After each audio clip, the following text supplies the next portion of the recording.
UDF గ్యారంటీల అమలుపై సందేహాలు వద్దు, తెలంగాణ గ్యారంటీ. ఆ హామీలు ఎలా అమలవుతున్నాయో మా రాష్ట్రం వచ్చి చూడండి. అవినీతి కుటుంబ పాలనలో కేసీఆర్ విజయంల మధ్య పోలికలు, కేరళను మోదీ బ్రదర్స్ పాలిస్తున్నారంటూ విమర్శలు. ఇక ఏదైతే కేరళం సంబంధించి ఎలక్షన్స్ జరుగుతున్నాయో ఆ ఎలక్షన్లకు ప్రచారానికి తెలంగాణ రాష్ట్ర సీఎం రేవంత్ రెడ్డి అయితే అక్కడ ప్రచారంలో పాల్గొన్నారు.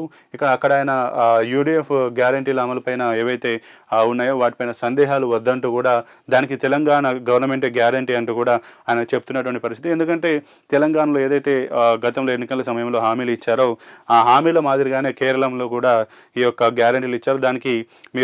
దాని మీద ఎటువంటి సందేహాలు పడొద్దు, దానికి తెలంగాణ గ్యారంటీ మా దగ్గర అమలు చేస్తున్నామంటూ కూడా ఆ సీఎం రేవంత్ రెడ్డి అయితే నిన్న అక్కడ చెప్తున్నటువంటి పరిస్థితి. ఇక అవి ఎలా అమలవుతున్నాయి ఒకసారి మా రాష్ట్రానికి వచ్చి చూడండి అంటూ కూడా ఆయన మాట్లాడినట్టుగా తెలుస్తుంది. ఇక నిన్న యూడీఎఫ్ మేనిఫెస్టో ఆవిష్కరణ కార్యక్రమంలో ఆయన మాట్లాడినట్టుగానైతే ఈ విషయాన్ని తీసుకొచ్చినట్టుగానైతే తెలుస్తుంది. ఇక అవినీతి కుటుంబ పాలనలో కేసీఆర్కి విజయానికి మధ్య పోలికలు ఉన్నాయంటూ కూడా ఆయన అక్కడ ఉన్నటువంటి ప్రస్తుత సర్కార్ సిపిఎం సర్కార్ అయినటువంటి ఆ సర్కార్ని విమర్శించినట్టుగా, అలాగే గత తెలంగాణ ముఖ్యమంత్రి కేసీఆర్కి విజయానికి మధ్య కూడా పోలికలు ఉన్నాయంటూ కూడా ఆయన విమర్శలు చేసినట్టుగా తెలుస్తుంది. ఇక కేరళను మోదీ బ్రదర్స్ పాలిస్తున్నారంటూ ఆయన విమర్శలు అయితే చేసినట్టుగానైతే తెలుస్తుంది. ఇక దీనికి సంబంధించి ఈ యొక్క వార్తనైతే చూస్తున్నాం.